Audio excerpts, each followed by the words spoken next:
may have thought that you have forgotten me, but we are coming back out of the shadows, baby. We got some news out of Gencon, boys. The collective's going to get a little bit bigger. Hopefully. People are trying to bring me down, but I'm going to push that negativity out of my mind. It's all good. We're going to get into that a little bit. We're going to get a little savage about things. Oh, yeah. If you know what I'm saying. Welcome to the X-1 Legion cast. This is Randy here with Mitchem. Matt couldn't join us today, but we've got Justin here with us, reporting for duty. Boys. Yes, sir. Glad to have you with us. I'm glad to be here, boys. Glad I could answer the call when called upon. Yeah, Justin's our resident CIS know-it-all. So whenever we have droid questions, we just, hey, Justin, what does this mean? Hey. No, it's some. It's like a master's degree compared to us. Oh, yeah. Mm-hmm. Yeah. Pretty good. Yeah, bring out the Nerf hammers, please. Yeah. Okay, well, cool. Yeah, we got quite a few different things we're going to get into today. We'll talk about a little bit of Gen Con stuff. We'll also talk about the tournament that they had going on there. And then Justin and I, when you're listening to this, LSO will have just ended. Mm-hmm. And hopefully we did pretty good and aren't hating the lists we're going to tell you about that we're taking. And we had kind of some listener questions before, talking about like prepping for a tournament, like how you pick what lists you're going to play. So I thought we could kind of go into our thought process of what we're going to bring. And we'll also kind of talk about like how we feel meta's going right now, stuff like that from a X-1 perspective. And then, of course, we'll probably get into some tower power, and then we'll call it a day. Should be a good one. But cool. But before we get too far into things, let's do a few announcements. If you want to chat with us, we've got our Discord linked in the description. You can always go down there, join us. We like to talk about cool things that are stealth revealed. People like to tell us how wonderful the Tower of Power is being built and how perfect it is. Yeah. They like to encourage Mitchem in all of his endeavors. And and then of course so LSO will already be over when you listen to this, but there are other events coming up. There's Nova Open coming up at the end of the month in Virginia. You should definitely go check that out. Our other buddy Jeff, he's going to be running that, so definitely go check that out. Say hi to him. And also coming up in November, we've got the Oklahoma Open on the 15th, 16th. And me, Matt, and Mitch will be there for that. So that'll be a good one. Mitch is going to be TOing, so you can consular harass him on top of hobby harass him. On his featured table that will be painted, hopefully. Okay. Yeah, that's like going to be like stream table or something, right? Okay. Yeah. Bell of the ball right there is what I heard. Like, I heard it's like maybe one of the best tables ever built, what I heard, but I don't know. Man, wow. It was definitely printed really well. Yeah, we're hearing different things, so we have just last thing before we get going here. We're on the road to 500 subs. We're in the middle of our giveaway right now. I think as the recording of this, we're at 457, I believe. So make sure you subscribe to the channel. We're doing a giveaway when we hit 500. So make sure you subscribe to the channel, leave a comment on this video or the last video, and you will get entered to win a gift card of your, we'll send you a gift card because shipping is weird. And it's just easier. So you can get what you want. Lots of Legion stuff coming out. So lots of Legion stuff so coming much. So, yeah. Yep. Yeah, and then make sure if you listen to us on Spotify, audio-only listeners, your comments do count. We are watching. Please leave a comment on there. And if you go follow us on Instagram, we'll give you an extra entry. How about that? Oh, really? Okay. Whoa. Yeah. Can you log into the Instagram app for myself? More work for myself. It's fine. Yeah. That gave me more work last time. It's nothing I can't handle. So I'm not painting, so I might as well be doing something, Oh man! Speaking of not painting, let's go into hobby harassment. So Mitchem, I am going to give you a slight break. You did paint up a bunch of POIs and some exhaust tokens for me to take down to LSO for our X-1 players at LSO this weekend. So when you get those, know that those were lovingly hand painted by Mitchem and some by myself. So enjoy. I slaved over those, just for everybody to know. I sweated. I need to get that AMS so we don't have to paint these anymore. It's hot out here, guys. If anyone wants to start the Patreon for us, go ahead. Right. Bamboo Labs, please sponsor. Yeah. But yeah, let's see. I'll kick it off. Painting wise, I haven't done a lot of painting of new stuff, but I've been trying to do some maintenance on my list for this weekend. I like antennas have broken off A5s. Basing has kind of fallen off some of my various minis, so I'm just trying to clean that up, make it look nice. Yeah, will preview. I am going to be playing Shadow Collective. Dun dun dun. And this was before the wave of savagery rolled over me. But I will get into that on why I pivoted to that. But yeah, we've been getting lots of stuff together for LSO mostly. So that's kind of where the focus is shifted. So when we get back, I'll have to get back into it hard because I'm definitely behind on pace. My plan is to paint a bunch of sleepers, get all that done. Because I do want to play some more Rebels, but it didn't feel right. It didn't feel right for this weekend. So the list I've been playing, everything's fully painted. So it's just been really nice just to be like, okay, here's my 501st, all my arcs. Like I busted them all out. It's just been, I don't know. I haven't had the itch recently, which I know is no excuse, and I will not be cut any slack. I know. So yeah, I mean that table still needs some love. Oh yeah, that. Yeah. I think your itch is going to reignite soon too. Once you see get the custom Jedi in your hand, marksman come out. Yeah. I'm sure some of that Rebel stuff you're going to want to get a hold of too. So yeah, that when Oklahoma gets a little closer, you'll definitely want to get it up there. Yeah. You know? We gotta. Yeah. I'm gonna. That's your baby right there. So you gotta make sure she's beautiful for it. You know what, Mitchem? I know you're a deadline guy. So October, I'm running the narrative event up here. Oh God! And I would love to be able to count on having a Felucia table to plan some of the missions around. Okay. Could I get the hard commit for October? August. I believe in you, Mitchem. It's like the third week of October. Okay. That's so far away. I mean, we are about to start football season, so yeah, it is. And the beginning of the year was far away too, and here we are.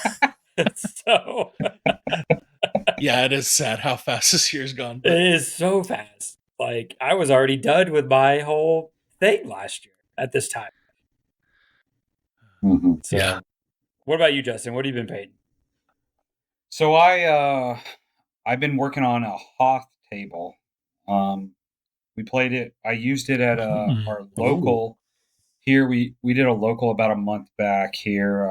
Had an 8-person turnout, which was pretty good for our small group we got here. And I brought it out. I would say it's probably like a 70% done. A lot of trenches. There's a lot of white to do there, you know. So it's tough. But I have like I think 14 different turrets of different sizes. So I've painted all of them like I've primed them all and then like gunmetal painted them, but I still got the small like wire detail stuff like that, like a lot of detail work. it's good enough to put on the table, but it's not where I want it Yeah. fully yet. But that's what Yeah. I've been working on. Yeah. I painted up That's cool.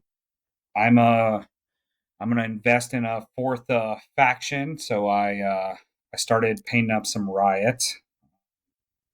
Ooh. Yeah, I have a bad stomach vibe that the high command is gonna just flip the meta. So I'm like, well, you gotta if you can't beat them, you gotta join them. So I painted up a set of riots. So I'm doing that, which are the best model to not put on the table, as we all know. So they just look good on the shelf. So, but that's what I've been working on right Hey, now. It's such a shame. they're not too bad right now. They're not too bad right now, honestly. Yeah. But yeah, I think you're right. I think there's probably going to be a high command guy that's really going to unlock I can't wait those to see what guys. Thrawn can do. Oh. I mean, I think Thrawn's going to be. I think he's going to busted. pull the strings, or someone is, him or Tarkin. Well, I think it's Oh, yeah. Tarkin. Tarkin's yeah, going to pull the strings. him or Tarkin. Yeah, Thrawn, I think, is going to do some like command card shenanigery or Yeah. whatever. I think Thrawn is going to be equal to like Lando, like have some Lando shenanigans, but that's going to be Thrawn, and then Tarkin is going to be what Palpatine was. I think that's what's going to be Tarkin.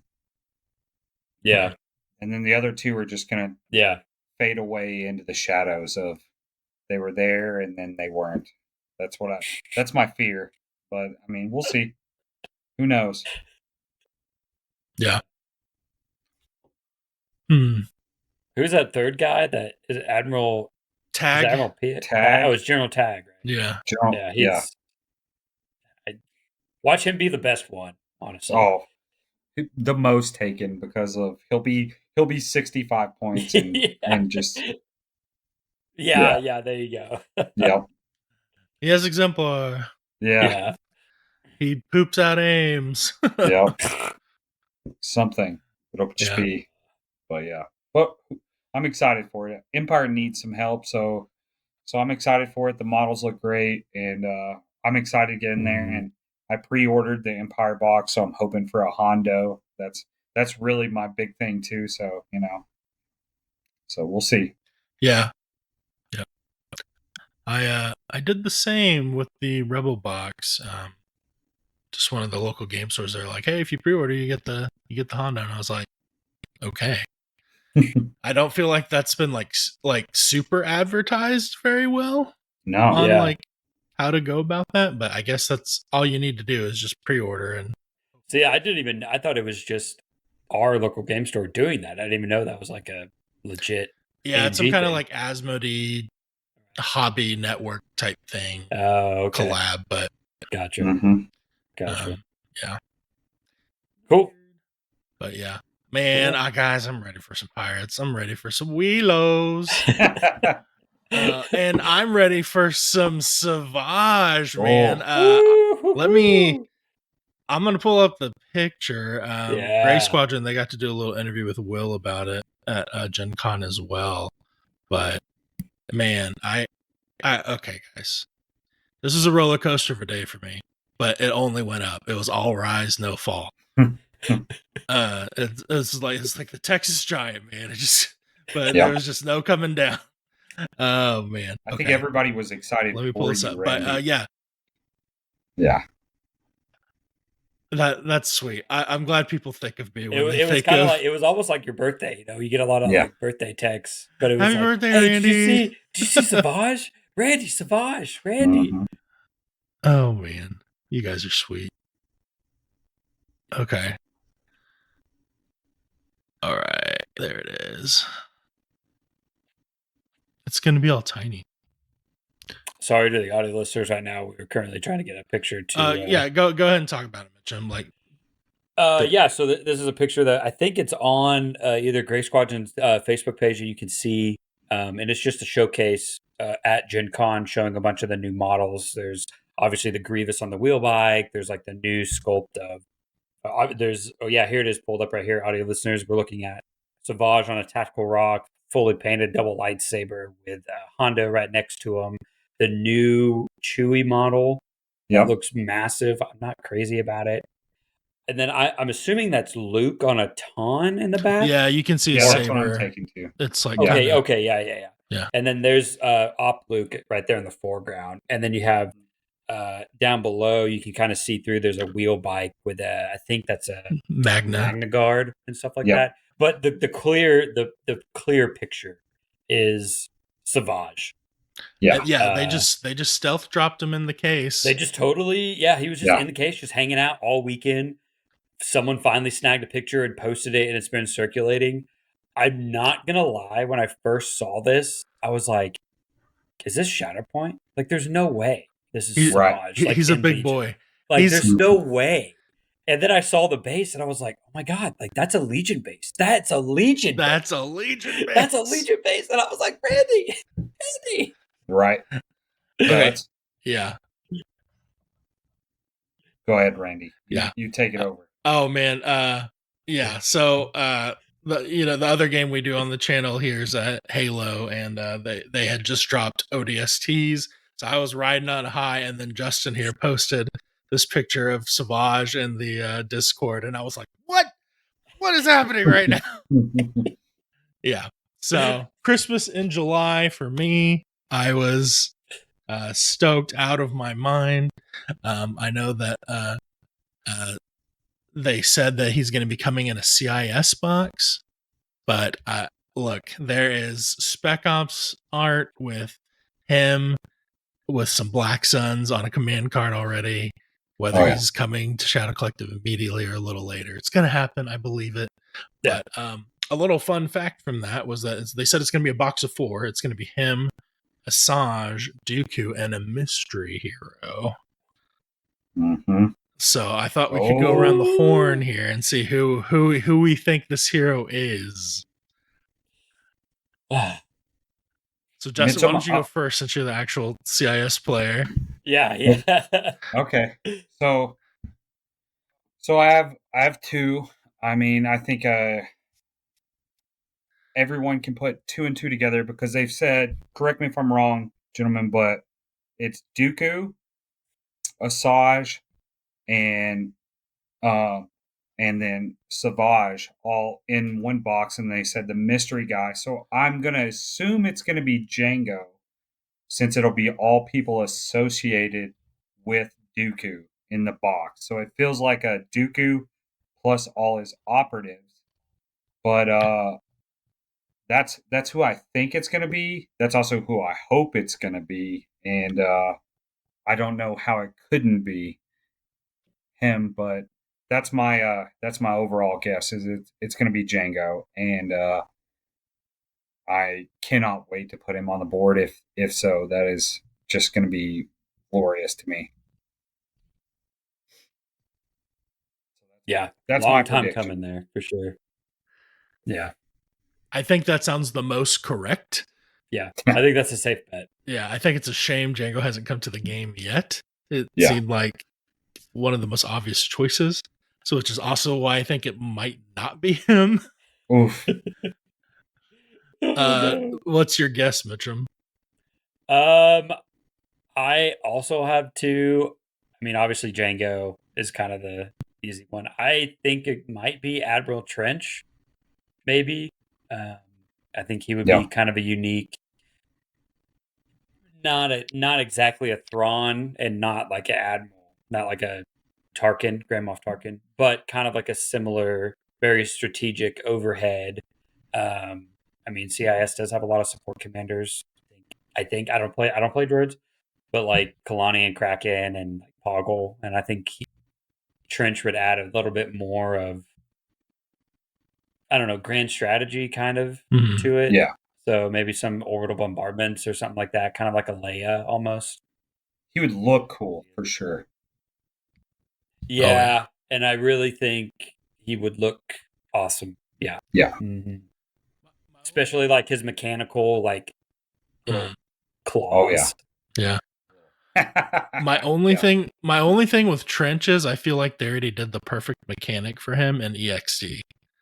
Like with the surge tokens, like that feels like such an Admiral Trench thing to do. Yeah. And I would hate if that was able to spread to their entire faction. Yes, I agree.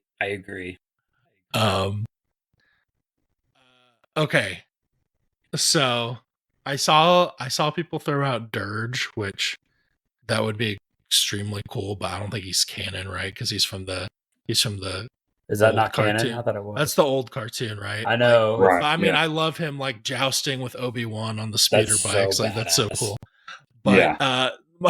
But my random one I'm gonna throw out, it's gonna be Watt Tambor, and he's gonna have like some some droid assist thing. Yeah. Maybe. Yeah. Yeah. Speed 1 Stolen commander. clone just- intel. It'll have Echo as like a little puppet, like an old detachment or yeah, something. it'll be real sad. Yeah. Just give us Django so we can all be happy. Yeah, I mean I think that's Yeah. the clear Yeah, winner. true. I'd also love Pong Krell, and like when you play Oh, against yeah. a guard player, you like give him to them, and then he just like makes you sacrifice clones every I think you're just round. saying that because you don't like clones, Randy. Yeah, it's true. It's true. I'm sorry. No, known clone hater. I played Cad Bane too much in my youth. It's like it's a problem. Yeah, that's fair. But yeah, I'm so excited for that. I think it's so cool, and I think now that we're going to be getting over this hump, I mean, I think they said it in the interview too. Like we're just going to be getting crazier, more interesting releases. So I can't wait to see what Legion's going to look like in another year from now. Yeah, yeah. Any early keywords on his card, on Savage's card? Any early guesses? I would love Ram. I would love Regen or Enrage, something like that. Yeah. I'm kind of feeling like a melee lightsabery boss kind of vibe. Mm-hmm. Yeah. Justin? I think block is going to be on there. I don't think he's going to naturally deflect.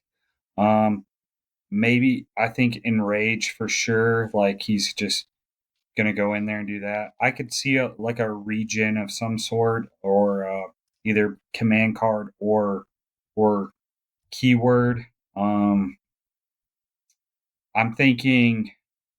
I think his lightsaber's going to be probably 2 red, 3 black. That's what I'm thinking. But I don't know. I don't know if he's going to surge either. I can't see him getting a surge profile at all. So I think he's just going to stick that. 6 health, probably. Speed 2. Maybe jump, because he does jump a lot in the show. So I could see him maybe jump 1 in there just to help him out a little bit on that. And but it'd be cool if he got like a keyword, like if he like kind of like in Rage, where if he like once he has so many wounds, he goes up to speed 3, so where he can just like charge in there a little more and get in there. That could be something to help him, kind of fix some of the problems with some of the other characters we've seen with that. Like so, and playing off Maul's, like Maul takes a wound, he gets an extra action. So that could be something like maybe increase his speed or something like that. That's what I'm hoping / think could be pretty useful. Yeah. I'd like a charge. Yeah. Yeah, That'd be some sort nice. of charge. But you hit the threshold, or maybe on a command card or something like that. And Yeah. so I don't think he gets a force power. I hope he gets saber throw on the card, but I don't. he probably get gets a force associate power. Maul too. Yeah. Or CIS. Associate CIS. No, it would be just associate Maul. Yeah. He might get the associate off of his command cards. Like they might do like a command card that like kind of like teamwork. This is the Asajj command card. Yeah. I could kind of see like that. how Chewie has like a command card for each of the main rebel heroes. Maybe he'll get like a card for Dooku, a card for Asajj, card for Maul that like helps him play off them better. Interesting. Yeah. Yeah. Something like that. I don't know. We'll see. I'm just excited at having possibly new options soon. So stoked for that. But yeah, Gencon also had a big tournament happen. One of the bigger ones since the points drop happened. I don't know if you want to kind of take us through the top 8 there, Mitchum, like Yeah. faction wise, and we can just kind of give our thoughts on meta stuff here and like what we saw. Yeah. So they did 2 heats of like 30. I think the first heat was like 16 players, and the second heat was like 14 players. So I think there's a total of 30 total. Does that sound about right? That's correct. And then they did a cut. Okay. They did a cut of the top 16, and then they all played like a 4-round tournament. So the top 8, just kind of real briefly here, just faction wise. Rebel, Empire, Gar, Rebel, Empire, CIS, and Shadow Collective. So every faction was represented in the top 8. Overall, in the top 16, there were 5 Rebel players, 6 CIS players, 3 Empire, 1 Gar, and 1 Shadow Collective. So top 8 has a lot of variety, but mostly it was all. There were a lot of CIS, but none of them did. They didn't do very well. Quite a few of them made the cut, right? Correct. 6 players made the cut. They just didn't make the top 8. Yeah. So. And Rebels were kind of the opposite story, where not nearly as, because there was like a lot more Rebel players, but only like a third of them made the cut. Yes. Overall, but they did very well between the 2 heats. Yeah. They suffered because it was a lot of Rebel on Rebel violence on the first heat, because there was not very many CIS players on the first heat, but the second heat had a lot of the CIS players, so they kind of attrited themselves out of it. Yeah. That's interesting. Yeah, heats having 2 different metas almost. Yeah, it was really weird. Like, I went back and looked through them, and it was kind of weird how they took the top 8 from each, because I think they took more from one heat because they had more players. Yeah. And then like less from the second, but like the spread for each heat was very different. Speaking on the Rebel and Rebel action, that's what the championship game was. Yeah.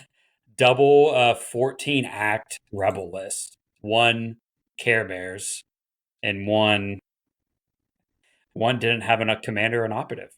No. It just had a field commander. Right. Yeah. It's a very shocking Good old list. Brian Bears setting the meta again. His next list that we'll be talking about for the next 2 months. First, it was a 6-act Gar list, Hero Hammer, and now it's a 14-act no commander. I'm going to take all the generic command cards and just shove 2 land speeders down your throat. Yeah. Those land speeders are so rough. I had it pulled up right here. His list is double land speeders. Both have the RPS rocket gun. Both have a unstable astromech. One has wedge. One has a hotshot pilot. Both have the ion gun, HQ uplink, and both have strike and fade. The rest of his list: 3 hacked comms ATRT flamethrowers. The hacked comms is interesting because they get an order if an enemy unit at range 1 gets an order. So it's kind of just like, I'm going to run at you, and like if you want to shoot me, then I'm going to get an order. So if I live, I'm going to shoot you back. 3 Rebel sleeper cells, just naked, no droid or nothing. I thought that was pretty surprising. 2 naked Rebel troopers, and then honestly, the meat and potatoes of the list: 4 fleet troopers with astromech and impact grenades. So that's 8 extra wounds for those land speeders because they have capacity too. I mean, my God. It's great. I love it. It is just 14 acts. I mean, he's playing shifting priorities, breakthrough, obviously, and interceptor signals with those land speeders. And I mean, I doubt that those land speeders died in all 7 of his games. There's no way someone killed him. I mean, if someone brought land speeders, so they might have killed them. Well, okay, sure. even then, if you spent your time shooting those land speeders, you just have 3 flamer ATRTs just running up and stealing orders from you, like making you pay. Yeah. For it's very like ingenious of Brian Bear to be the aggressive player he is and like just show you another way to play Rebels that I don't think anybody was really thinking about right now that are just it's a great pivot from what everyone I think thought because I think everyone was now thinking Sabine Ahsoka because they just helped them so much.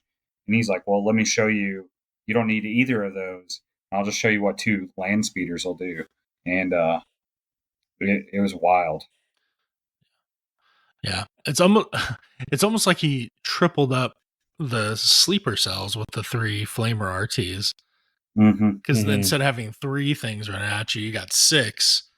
And I mean, like they're both. I mean, for a 5 or 6 man unit, they're both throwing 12 dice at you. It's a rough situation. So I guess you're just like, oh, I'll take the loss on these sleepers as long as they get a shot off. Then it was probably worth it. I guess my only question on his whole list. I mean, how do you question a guy that won? But I guess like why he chose fleets over rebel troopers and didn't just run 6 rebel troopers to because I don't feel his core is doing much work besides support and holding. So I would have thought he just wanted the extra dodges while moving and using the free act to help with the astromech. I mean, maybe the surge to hit and the extra white dice for charging, but like that I guess is what he was thinking. I don't know. I mean, obviously I would love to hear his take on it, but yeah, go ahead. I think the key there is the impact grenades, and that's I think it's the impact grenades, and that's exactly what it was. It's to charge in with all those white dice and the surge and throw an impact grenade and hit armor. Like, because he's probably already shredding armor with the X-34s, but then if the fleets get up there, they can probably finish something off with impact 4. Yeah. That's fair. So I don't know. That's wild. I'm yeah, I don't know. I'm just, and I guess a Force user just has too much to kill on this list, right? Like they only can swing so many times. So yeah, I mean, what are you going to be able to go at? I mean, even Anakin with an attack, like a turn of getting 2 attacks. I mean, okay, you're going to take out a fleet trooper unit and then another one.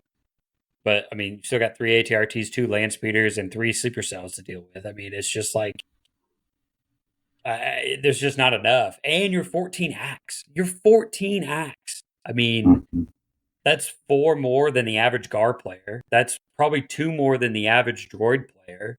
Yeah. Because they want to run 12 or 13.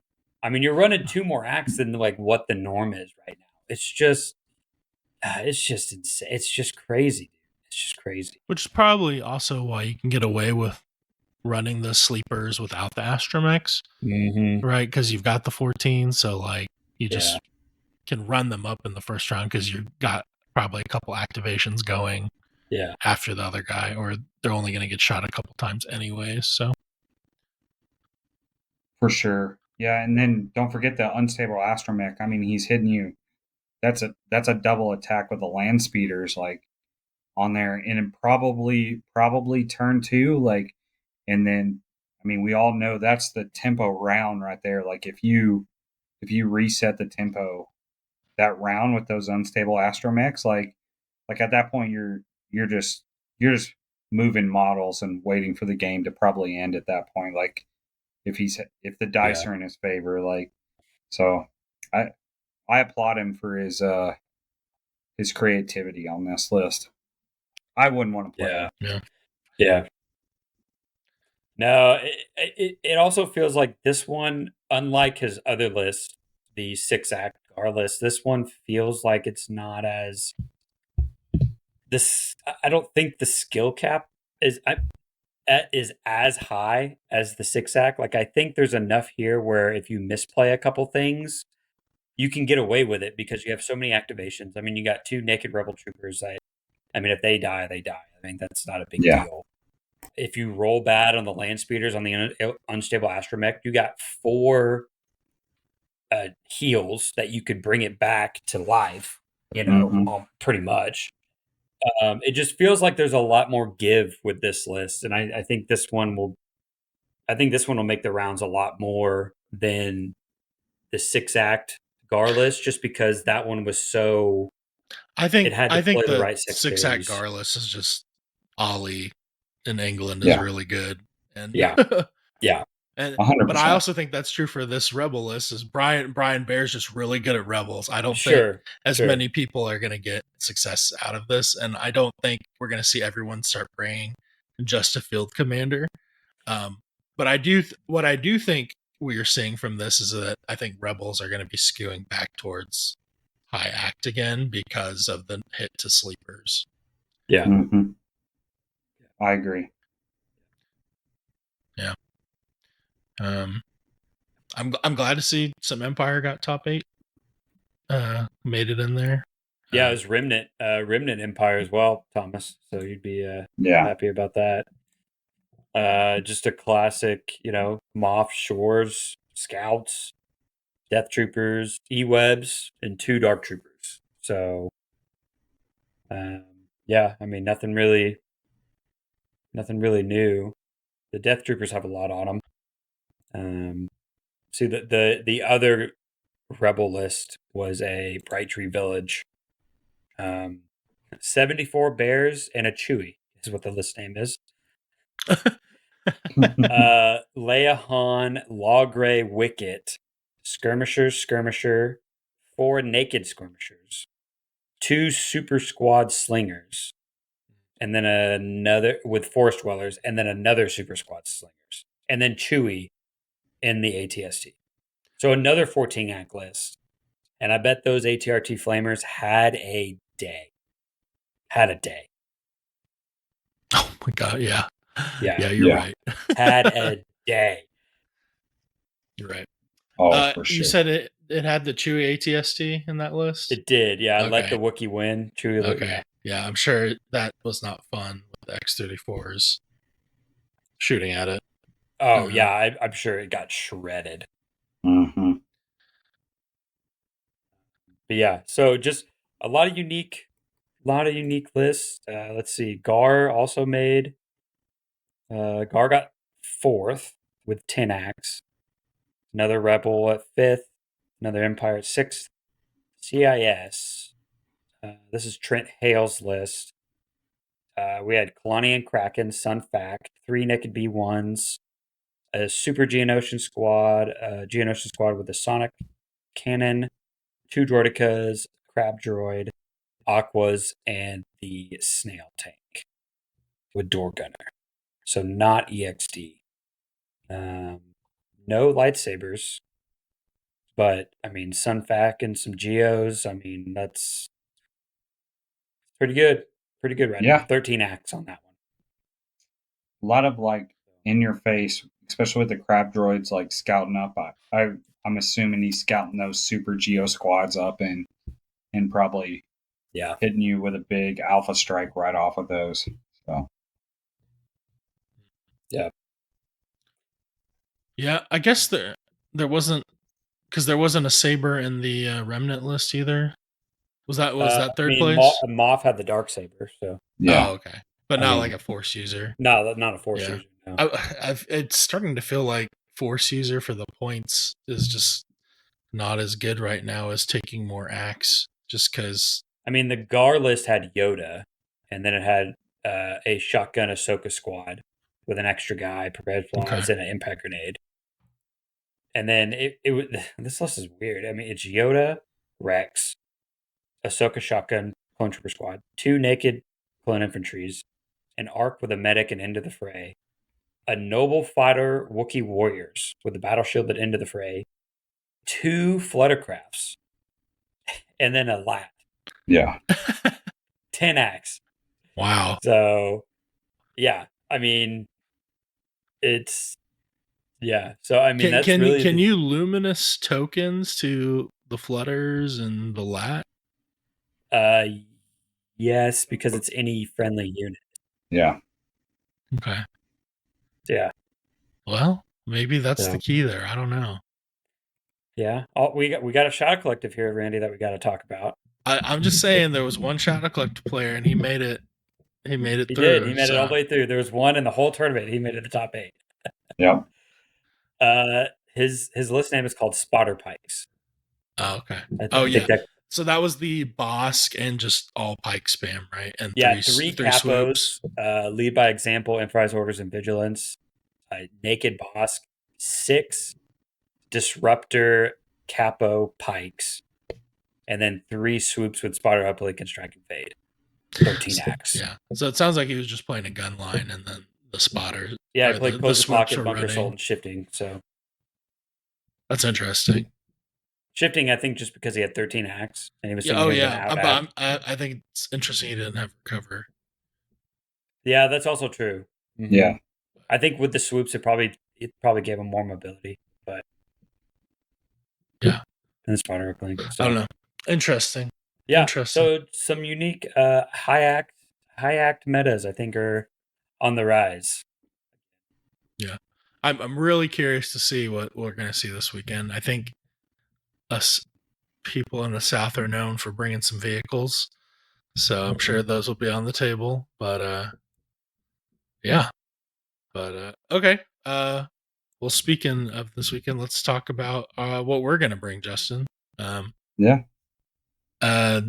You want to talk about your thought process for picking your list this weekend and talk us through it? Yeah.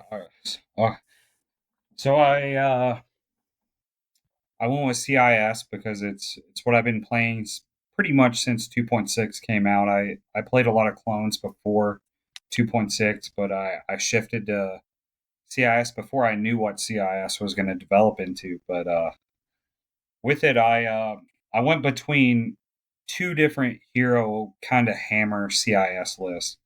So my original list that I'm not going to play had Cad Bane in it because he's probably my favorite character to have in CIS, but he's just too expensive for what he can do. He's great with his steady and everything else, but I wasn't taking any of his command cards. I was just really using him as like a harassing core guy with a bounty that if I can get it, cool. If not, type thing. And I was having success with it, but that list had Dooku, Grievous, Asajj, and Cad Bane as the heroes, with 3 B1s, 2 Decas, 2 Aquas. So that was what I was running for 11 acts. But I was having to make the ultimate sacrifice and not have push on Dooku. So that was where I was running into trouble. So the list I actually have so I'm running Dooku with push, choke, and improvised, and then Grievous with trusted agent, fray, and prepared supplies. I'm running Asajj with saber throw and fray. Then I picked up Sunfac, and I'm going to run him with seize. Then I'm going to do a Geo squad with an extra guy, and then 2 B1s, 2 Decas, and 2 Aquas with the heavy for 11 acts. That's what I'm bringing. And the biggest reason was because Sunfac's so cheap right now.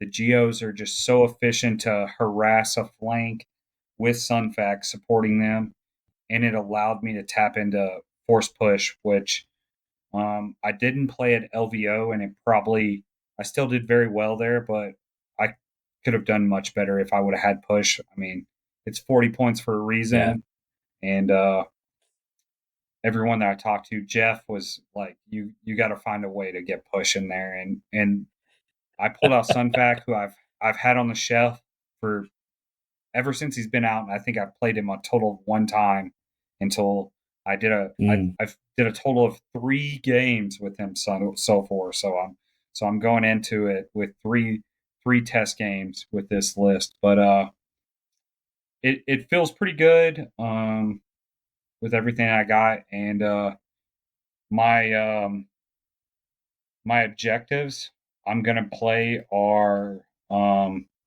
close, intercept, and shifting, and then I'm gonna bring them to heal, recon, and sweep, and then the standard advanced cunning ordnance for my battle deck. So that's kind of what I'm going with. So with that, I'm open to criticism before results from the boys. I totally feel you on the Cad Bane thing too. It definitely hit the CIS version the hardest was the comms relay loss, and it's just it's hard to. His dice are so swingy. If they update, like I would love for them to at least give him like a red die, so that he's always at least getting that one pierce off reliably. Because there's been times where you'll just blank out on 4, or maybe like he gets. Maybe if he got an order, maybe he could get aims instead of just losing out on his dodges or something. I don't know. Yeah, because I usually run him standard with like offensive push for his 1-Pip when I play that one because he gets the 2 attacks. So move, attack with the aim, and then move again and attack kind of thing. But he was just like it was. I mean, he's 105, which is insane to say when Asajj is 115 right now. Like, if he gets down to like the 90, maybe 85 range, like, I think he'll see some more play on the table. But like, just for he just hasn't caught up with the time, you know. Like, Father Time is taking his toll on Cad with what he's got, and he's got all these tricks, and he's really fun to play. But like he's just tough to play. Like, I love him. He's my favorite model I have in my CIS list, but he's just like to play competitively. I don't see it. So yeah, same problem as Boba. Yeah, he's paying for the sins of his past with recover and yeah. I think all the old bounty hunters probably all need a points drop. Boba, Bosk even a little bit. Cad definitely. I think minus Din. I think Din's probably the perfect price. Oh yeah, Din's fine. Yeah, Din's fine. Din's good. Din's good. But yeah, those OG3, I think they are the way they are more aggressively costing units. Like Ahsoka's kind of like the new bar I see for points for what you're getting. Yeah. Right. Like I always complain about Rook because I look at Ahsoka as a unit upgrade, right? Right. And I think it's the same way looking at a commander or operative now. It's like, look at how many points Commander Ahsoka is, and she's flipping speed 3 and throws 8 dice, and yeah, it's pretty crazy that Asajj is only 10 more points than Cad and Bosk. Right. And she gets a force power, a lightsaber. Red saves. Yeah. Red saves. Yeah. That's pretty crazy. And she didn't lose Relentless. Like, to think about that, like, Relentless is such a few keyword now, like that. Like, yeah, that's crazy. She has Relentless. Yeah. She's so good. Like, I plan to see her all weekend. Yeah. Wow. Yeah. That's crazy. But yeah, boys, that's the list. I like your list. Yeah. I like it. Yeah, I love the Sun Fact. I love the Sun Fact and Grievous combo. I think you have 2 really strong flankers that you can send on either side, and then you have like kind of Dooku and Asajj kind of go up the middle. So yeah, I mean, I think I'd be curious to see what your command hand is. I know you don't want to give away all your tricks. Granted, this is coming out after. Just in case he plays me. Just I mean, if you play Randy, I'm comfortable to tell you, but yeah, I mean, so it's up to you. It's pretty easy. So I'll tell you. So all 3 of Dooku's minus the Savage or Asajj one. So I have all 3 of his. Because we see in the Tower of Power, you can't leave Fear, Surprise, and Intimidation. You don't leave that at home. That's right. That's right. So I took Asajj's 3-Pip to divulge it, you know, because giving her Makashi Mastery, outmaneuver, and demoralize for free. And there's no repercussions to it. And then I took Grievous's 1-Pip and 2-Pip. So I took Trained in Jedi Arts and Supreme Commander. Okay. And then I took Asajj's 2-Pip just in case I run into a super squad, because that's her spray force choke, basically. Where she you throw a black dice per model that you have, and she gains surge to crit, or critical 4, I should say, and it's suppressive. And it happens after her attack, so you can kind of dive in there with her attack and then roll that. If I do run into a super squad of whatever, I can kind of do that. And then, of course, standing orders at the end. So, but yeah. On that Asajj card, is that the one you feel like you're not necessarily going to play every game? It's more absolutely, yeah, situational. Okay, especially because with the power, the force powers on her, because I know a lot of people like to put reflexes or sometimes even choke or push with her, because that 2-Pip also gives her cover action. So I'm losing out on half the card because of that. But I really, because you don't really have any flamers or anything else with that. So my thought process on super squads right now, all that I have to deal with it is Grievous's 1-Pip, where he gets to do his spinny attack and put out some suppression with everyone, and then Asajj's 2-Pip is where I'm thinking like in a niche, but I find it being in my hand more times than not where I don't use it. So yeah, that makes sense. No, I think that's pretty solid. Gives you lots of variety. No, I like your list. I think it's going to do really well. I think it'll be nice too, because I think a lot of people are going to be expecting EXD coming to the table, and I don't think a lot of people have caught on to the Sunfac Geo hotness, because I think everyone's kind of focusing on like, oh, double snails, door gunners, and EXD is just really good and just got cheaper. So, but yeah, I think you throw in 3 heroes, like 4 really, but like 3 really good heroes at someone is going to be hard for anybody to deal with. So, oh yeah, it's fun to play for sure. Yeah. Is Poggle the one that has that card where he just gets to heal a bunch of droids? Yeah, it's Poggle. Yes. Okay. Okay, I'm glad you don't have that. That's so annoying. It's his 3-Pip we make weapon. Oh, it's a 4-Pip. The B2 spam list are like that's super good for it. Obviously, I mean, if you look at mine, I really only have 2 people that are droid troopers. It's my 2 B1 squads. Like everything else, like he wouldn't really bring benefit to it, and Grievous is just so priced effectively right now that he's hard to leave at home when you're. I like a melee list. Like that's always been kind of my thing. I like to get in there. I'm not an aggressive player so much as like, but I like to be in your face and do the tricks that all the heroes can do. So he's hard to leave him at home, type of thing. Yeah, and he seems properly costed now, or at least close to it. Yeah, he's one of the guys that really benefited from 2.6, just in general. I mean, with all the POIs getting closer to each other, and him wanting to be at range 2 already because of his weapons and stuff, and then all the changes to his card and everything, and his price decrease. Yeah, he's one of the major benefactors for sure. Yeah. Well, enjoy him. We might not see him off a bike. Oh yeah, that is true. Yeah.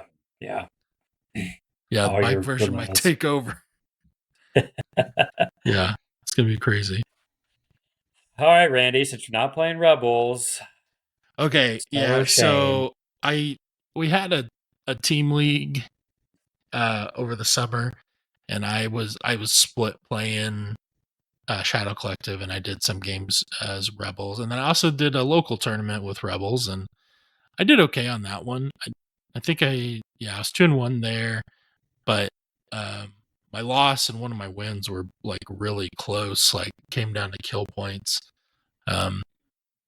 And over the course of the team league, my last game was against Colton, and I kind of got smacked around, and we were just talking about it, and I think we saw it at the Gencon here. Like the list when I made it was 12 acts, and then they got hit with the points nerf, and then I took it down to 11, and it was still okay into some lists, but other lists it just didn't. I had too many things that needed to go at the end, and not enough act padding to accommodate that. And so, when I can get some Ewoks, maybe I'll take another stab at it, get it back up to 12 acts. But I was playing Colton. We were talking about it, and we were just talking about I like Swoops. He was also thinking about Swoops and stuff as well. So I had played at that Shawnee tournament. I did that weird Cad Bane 13 act list with Swoops, and I 3-0'd that one, and I was like, this is such a stupid list. But I think maybe I realized I was secretly onto something. So Matt and Mitchem kind of helped me get in the lab here, and so we went back to Swoops. It's funny. I feel like I'm playing almost the same list I played at LSO last year, just with buses added on. So I'm running. I did go through a Gar Bosk version of this list as well. That was like 13 acts, but I landed on Maul with Burst and Choke, improvised into the fray, Darksaber. Darksaber being free now is really nice. I got a Capo with Lead by Example, Capo with Improvised. I've got 4 Pikes with Disruptors and the extra aim guy. And then I've got 3 Swoops with Strike and Fade. 2 of them have Spotter uplinks, which are actually pretty good if you remember to use them. And then I've got 2 buses. One is the Door Gunner with the Frenzy Gunner and the Quad Laser. And then my other one is the Raiding Party Leader and the Heavy Laser Retro range 4 gun. Yeah, and basically I'm just running around the map and trying to hit different points. This list really likes playing Recover. I imagine it'll do pretty good on shifting as well and intel. I'm going to try to avoid playing Close the Pocket all weekend, but it's also like we'll Breakthrough see. too. Yeah, it'll do okay against Breakthrough as long as it's not like going up against, I think, a bunch of arcs or something that want to run right back into me. So, yeah. But yeah, that's what I'm submitting to the council.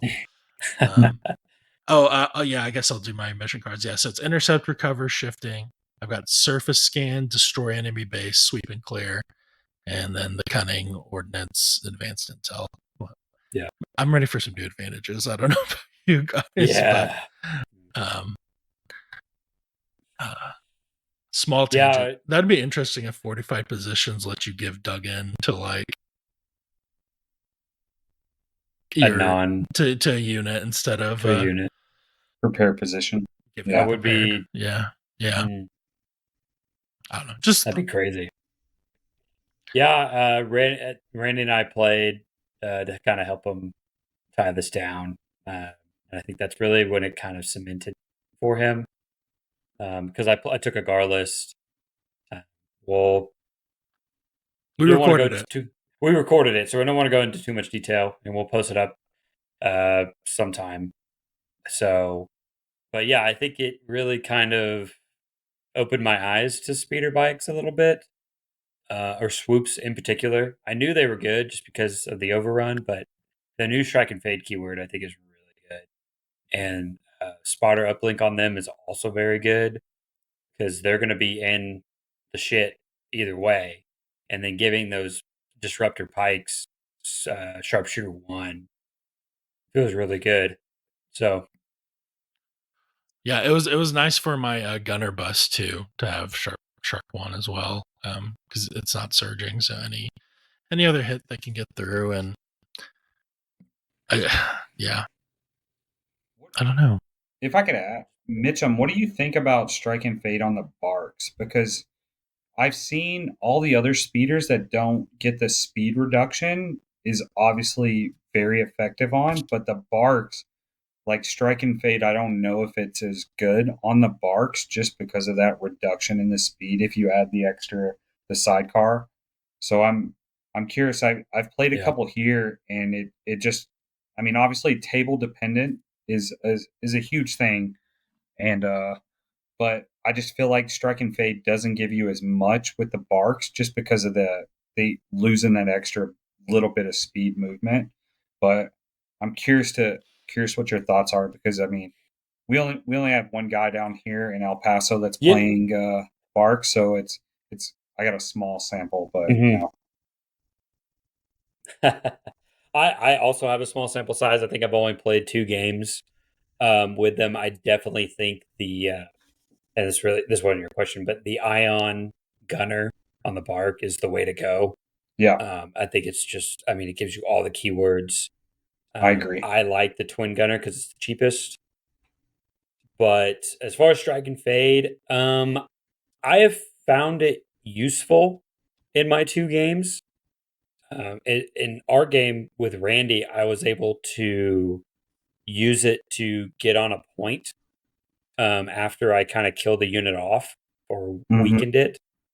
So that's kind of what I've been doing with them, is getting in, like, compulse, move, shoot, and then move into scoring position. So that's kind of like been my mindset. And so I'm able to score faster. It's not necessarily like getting them to safety in anything. So you think I that's don't know. because of the red Honestly, saves versus the white saves on all the other speeders? speeders? I think so. Yes, I think so. The red saves do help, and they have cover 1, which is also helpful. But I think it's more important on them because you're potentially going speed 2, getting that third move when you take that shot. Sure. I think it's massive. Yeah, because they don't have the extra speed to make up for it. Yeah, because we are reduced by, and honestly, I kind of like it. I like being reduced by a speed 1, or being reduced to a speed 2, because sometimes it's hard to circle around a point. It is harder to circle around a point, but it's also like I'm not going to throw them way out there on turn 2. Like, I think I've been a little too cagey with them in my 2 games, but I was able to really protect them and then kind of send them in on a flank that I really want to. And I mean, 3 speed 2s get you pretty much anywhere you want to go for the most part. So movement hasn't really been a massive issue. So I could see that. Yeah, for sure. Like, I think actually you kind of changed my perspective on it, because like I said, I've only seen it one way so far, and it seems ineffective. I think obviously it's a little bit of pilot skill of using speeders, because they've kind of disappeared. But being able to get them on the point because they have the red saves and the cover, as you're saying, like, you don't feel as nervous about hiding them. And I feel like with the other other speeders, like, that's kind of what the theme of the Strike and Fade was. Like, you shoot them and then you run them away. But with those guys, not so much.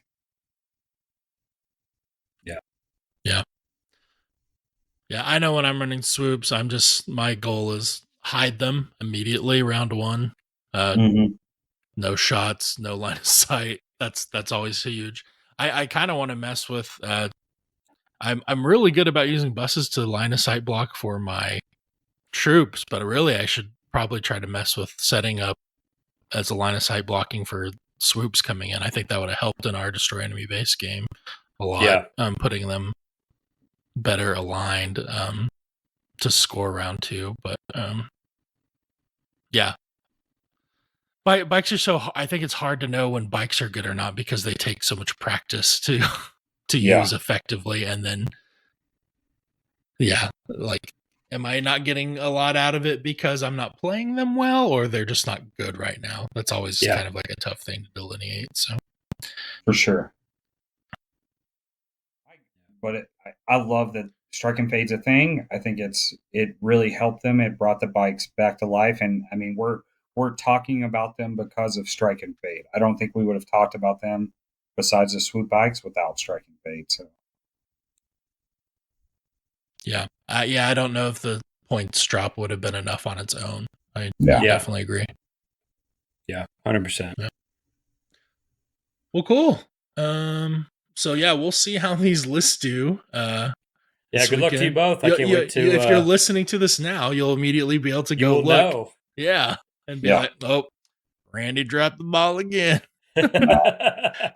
We'll see that we were 1 and 2 playing on the final table, and we were absolute mad scientists creating our list, and and that's what it was. Oh man! In some world, that will be the thing. Hey, rebellion's built on hope, so. Yeah, that's true. Hope and money. There you go. Hope and money and booze. Okay. Good deal. Well, before we let y'all go, we got to continue to build this command card tower towards the heavens to touch the seat of AMG one day with our hubris and let them know these power rankings. So, we've got Justin here, so we actually have someone who knows what CIS cards do today, and he has directed us. Right? That's a keyword that's in CIS, right? Yeah. Yep. Let's see what I did there. I like that. We're gonna be talking about some General Grievous today. I just, the only card I ever know off the top of my head is the one where he goes hibachi chef on everyone at range 1 of him. But yeah, you have to make the sound effects when you play it.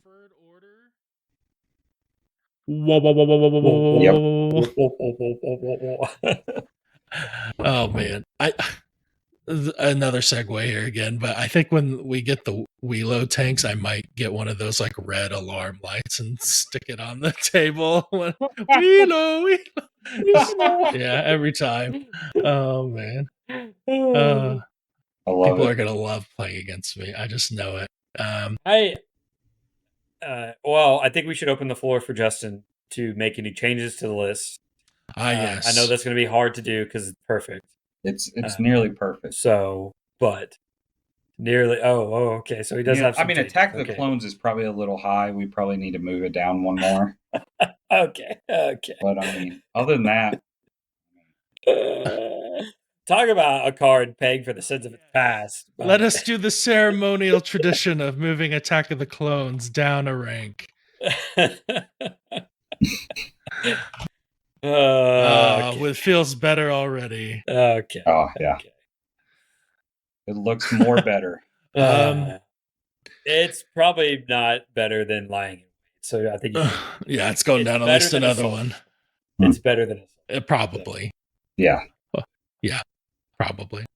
Who knows? Maybe Marksman will come out and it'll be like, you know what? All they needed was surges or suppression to be removed. So, I personally think we should start with the 3-pip of Grievous. I am not a Grievous player, but I think this is the worst one.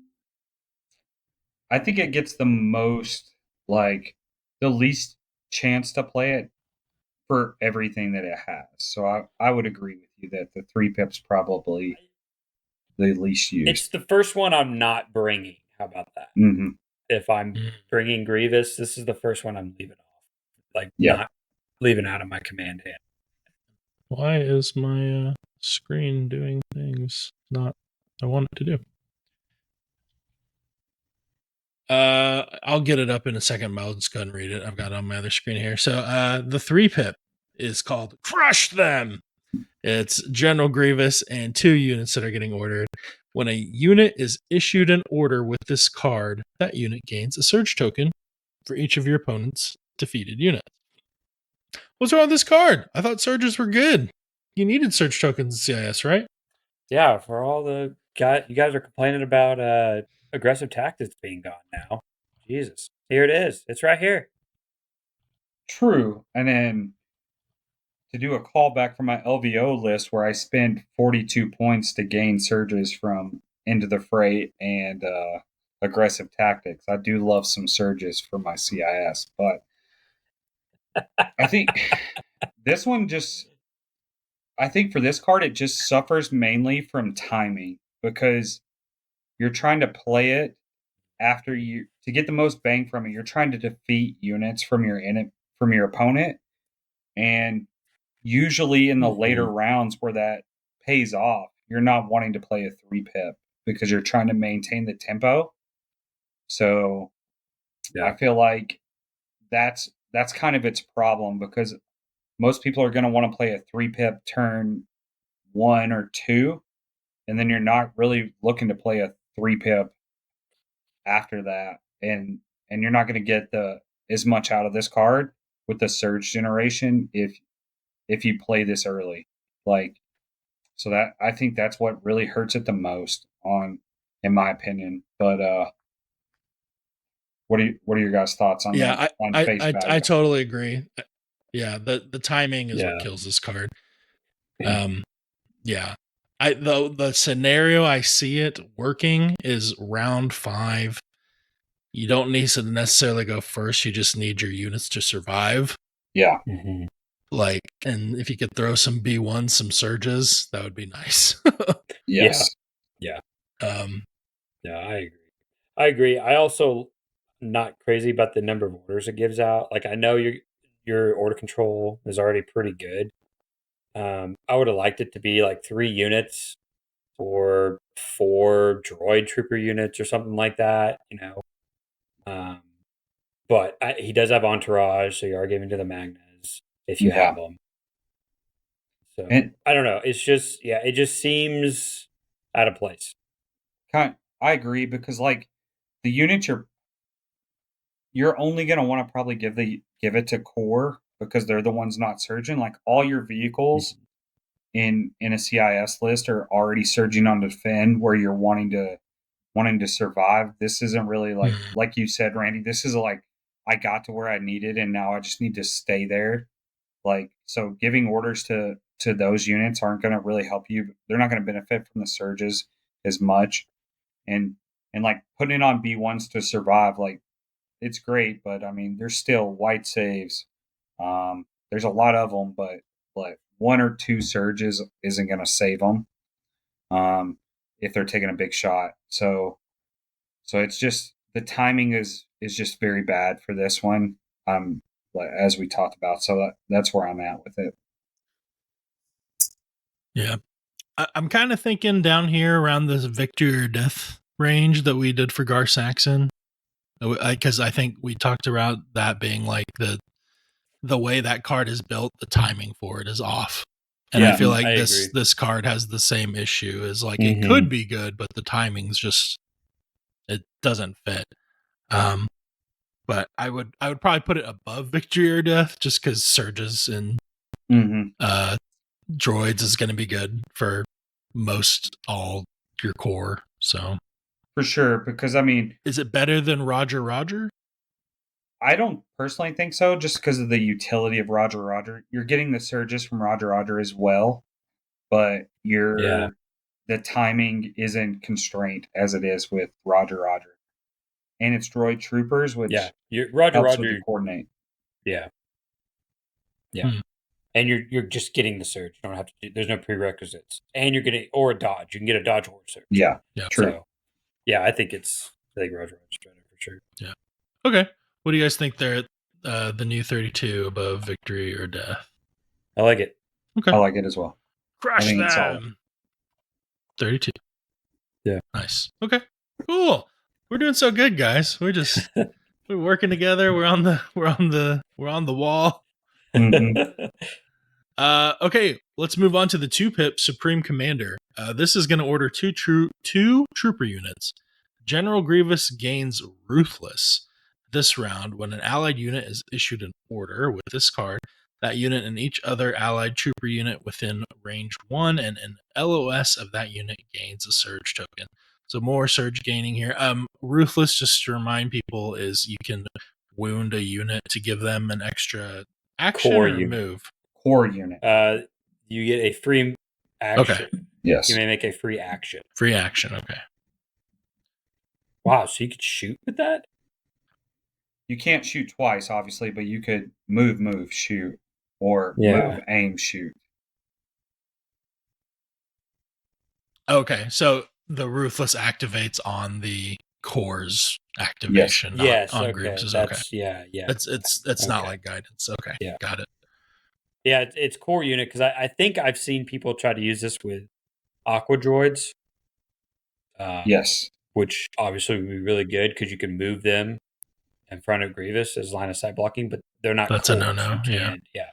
It seems do like that. B2s would be a good spot for Magnas is them. where Yeah. I think it's like the best because they already get an order from Entourage with Grievous, and they're a two health model, and to give them either a move, or a move, aim and triggering charge, and they have unhindered, is really effective for them if you want to get them in there like ahead of Grievous. But since it's core limited, But they're not a. yeah, that's what takes it away from, like, they would be great for this card if it Yeah. wasn't limited to the core. But B2s are Okay. where it's at, or I've used it in the past when I give when I have the extra 4 points for an extra B1, to just give those B1s an extra one, because you're not really upset if you lose one B1 if you spend 4 points to put an extra one there to give them an extra move, Yeah. or something to just get to the late round to get onto a POI that people may have pre-measured before and thought you couldn't get there, and then use the Ruthless keyword. But the biggest one is the extra surges. Yeah. I wonder if this would be crazy with Geos, getting another speed 3 move. Oh, jeez. Yeah. Well, another Yeah. speed 2. Yeah. Interesting. So they could, what, Oh yeah, okay. do Yeah. 4 speed 2 moves with their free jump. Oh right. Okay. Yeah. Yeah. That would be. I don't know when you would ever Oh. need to do that, but So it's the unit that's issued an order gets a surge, and then Mhm. every other unit at range 1 and line of sight also gains a surge. Wow. Yes. Dang. Yeah. Yeah, that's really good. You can pump that out does some seem good. surges Yeah. really, really quickly with this, depending on how you're. And you're already going to be at range 1 because of coordinate, so most likely, depending on when you play this. Yeah, this card's pretty solid. Yeah, I think it got a lot. I think it's changed a lot in 2.6. Hmm. Or just maybe the wording changed on it a little bit, but I think it really benefited from losing aggressive tactics being lost. I think this card's stock went way up. Oh yeah, For sure. And the fact that it's 2 trooper units as well, which is really nice. Gives you a lot of variety. So it is. Yeah, it's very effective because, I mean, what I love about it is you don't have to give it to Grievous, but you still also gain a ton of keywords. So it has the utility if Grievous is still hanging back, but you have aggressive units forward, that you can put this on trooper units that are usually either front of or behind maybe some Decas. Decas really like this to gain the surge for their attack on there, because yeah. I mean, their dice pool is pretty good, but you usually are getting 1 or 2 surges out of that every time you roll it. So you give this to a trooper and then put it with some Decas to get that extra surge. Really helps them because they're still blocking line of sight to protect the trooper, but they also benefit from this card. Yeah. So let me ask you then, is it better or worse than Double the Fall, since you're pretty familiar with Dooku's cards as well? It's kind of right around where I was thinking. That's Dooku's 2 pip as well, right? Mm-hmm. I struggle just because of cunning, but there's really not much else you're getting out of the Double the Fall. Like, to throw Dooku's order back to get it there, to toss the enemy's unit back is whatever. But I would think I would value Supreme Commander personally over Double the Fall, even with the cunning, just because it gives you more. It does more in the situation, I think.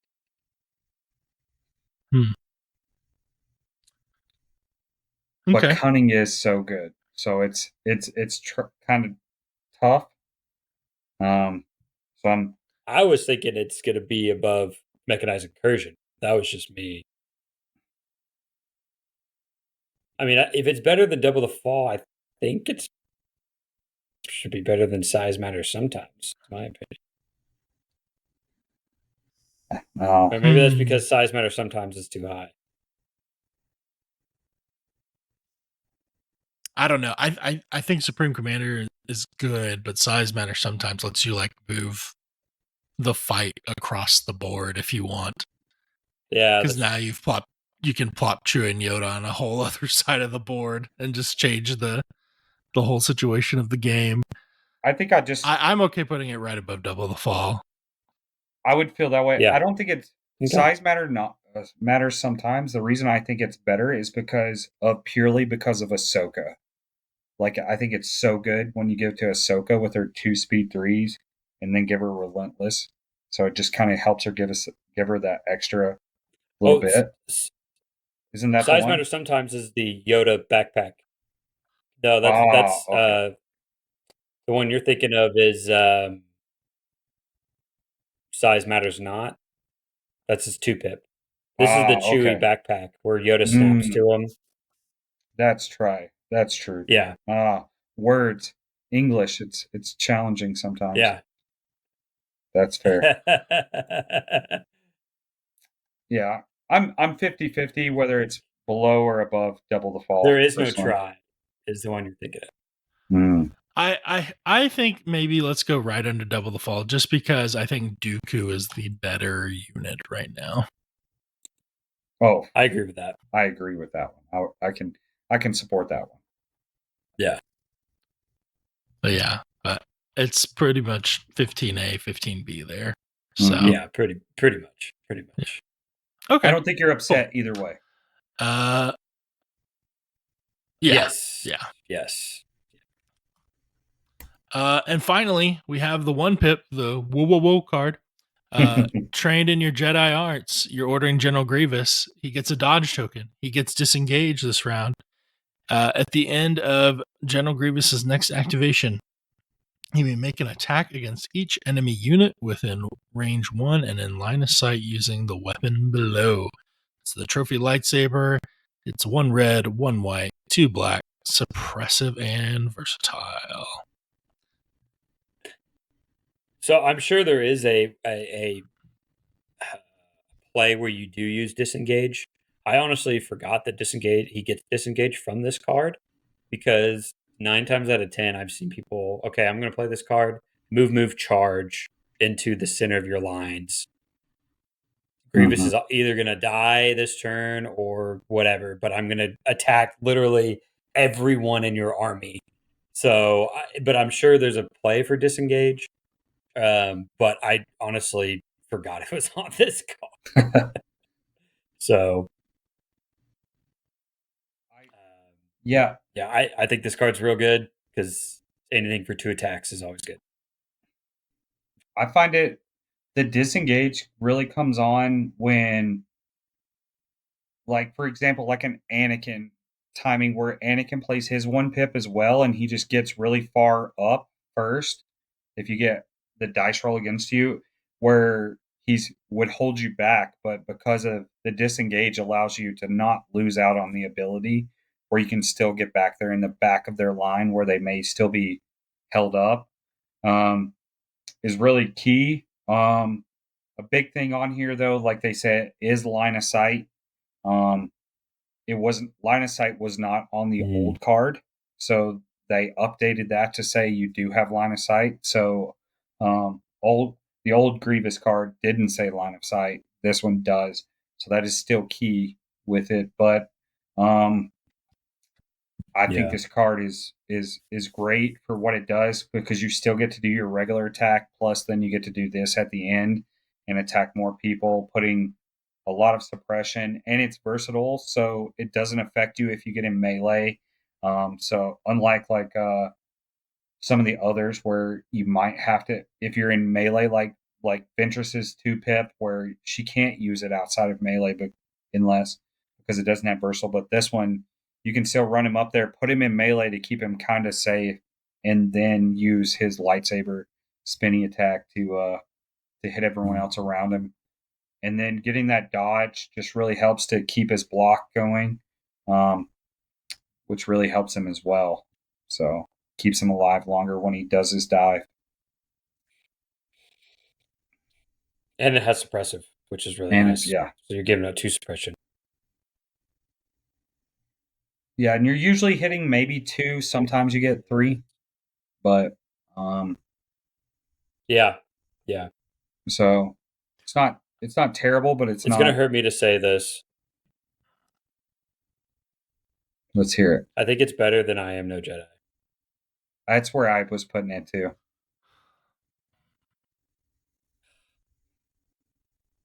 My only negative on this is I feel like this card is always very telegraphed. Like I feel like Jedi is just as telegraphed. I feel like I always know when this card's coming down. Well, the thing about I Am No Jedi, you can at least like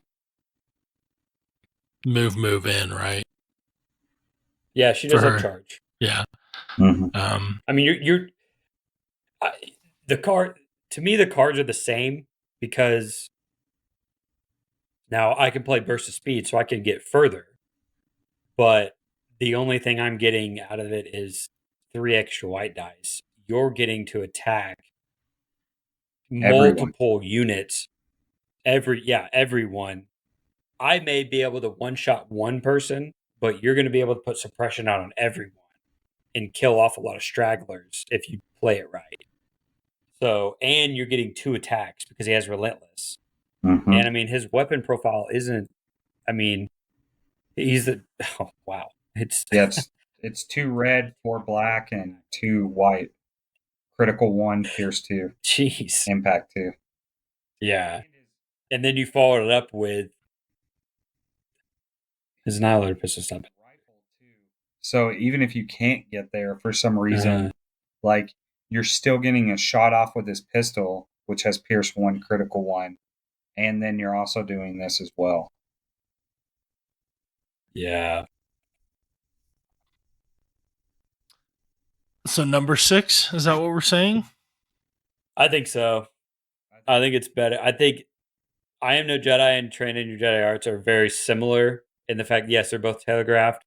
They're both wanting to do the same things, like kill things. But I Am No Jedi only kills one thing. Training Your Jedi Arts can kill multiple things. I have no horse in this race. I'm good with it. I'm fighting against Ahsoka here, so it's I don't know why. Yeah, it's probably right. It hurt myself. It's extremely good against clones because they still kind of want to stay close. Like a rebel list or something, maybe not as good, or an empire list where they can spread out a little bit more. Like so it does hurt if the army is spreading out, but it's still like losing the spinny attack hurts, but still gaining disengage in the dodge is still has a lot of utility, I feel like. So I think it's there. I wouldn't put it any higher than that. I don't think it's quite as much of there, but anytime I can crush a little bit of Mitchem's dreams on Ahsoka, I'm comfortable with. It's all right. Ahsoka's just slowly moving down the list. So okay. Right. I got another version of Ahsoka we need to rank, so it's fine. I'm so happy. I'm so happy. Still a chance. Yeah. Okay, cool. So we've got Training Your Jedi Arts at 6 now. We've got Supreme Commander at 17. And then we've got our Crush Them at 34 between Roger and Victory or Death. I was looking at it, and I have a few changes I would like to pose. Okay. I would like to possibly put... Okay. Right now, it's Ambush, Standing Orders, Ploy, 10, 11, 12. I think Ploy should be where Ambush is, and Standing Orders should be below them. And I'm going to give my reasoning.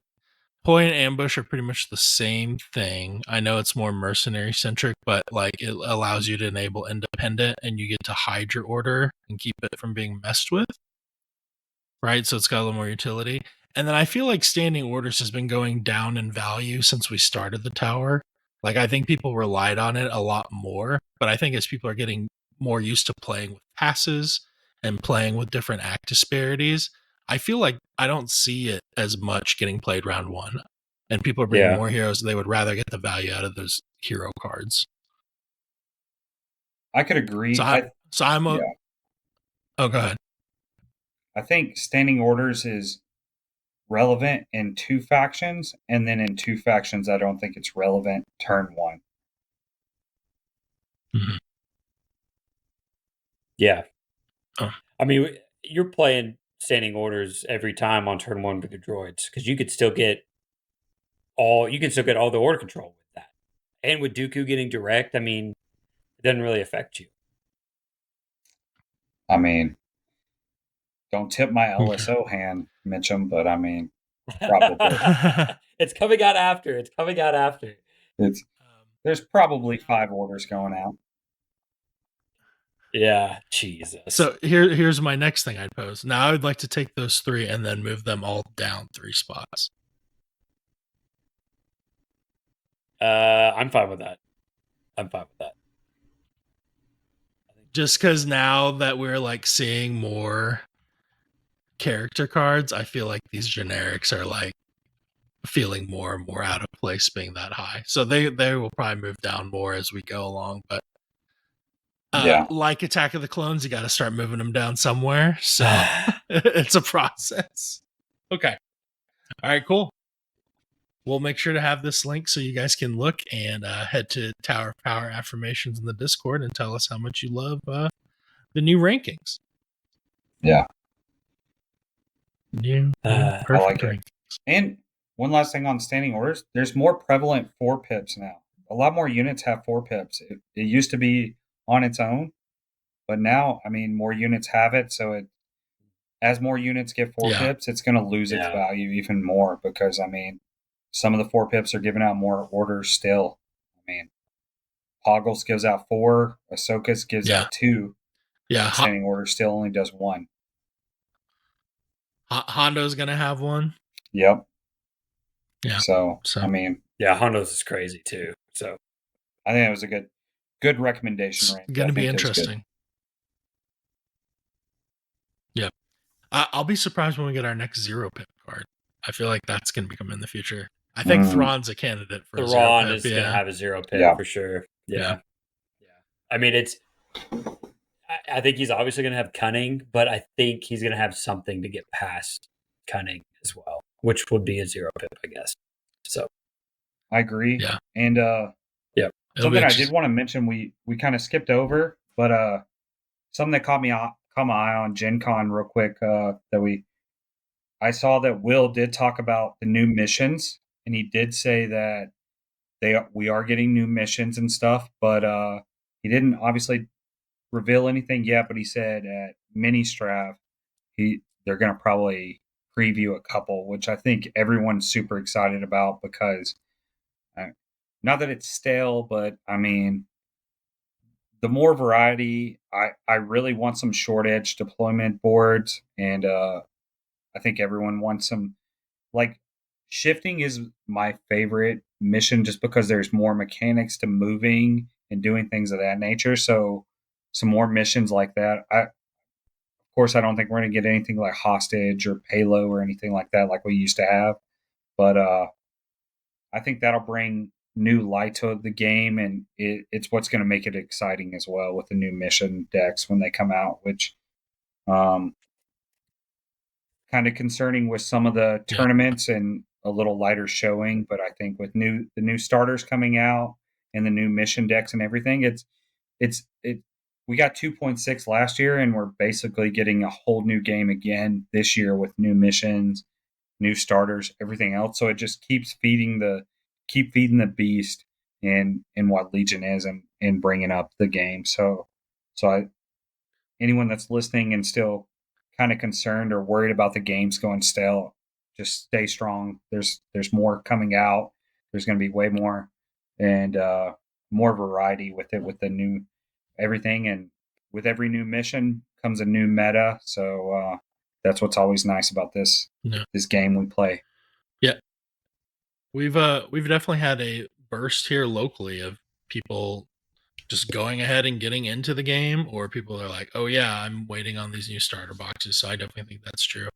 And yeah, I am very excited for the new missions as well. I think deployments we're going to see some interesting stuff.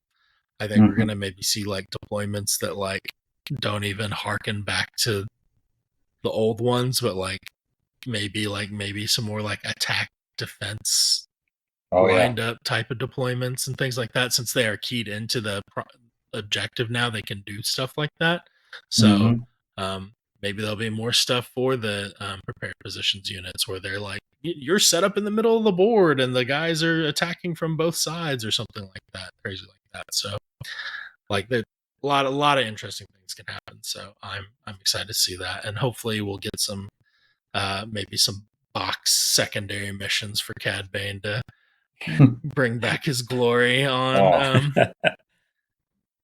I'd like to see payload come back, but yeah, I mean shifting's kind of almost there, so like they could definitely do something like that. Yeah, absolutely. That's funny you mentioned that, Justin. That's your favorite mission. That's the only mission I haven't played of 2.6 yet. You still haven't played a game of shifting? I haven't played it. No. Wow.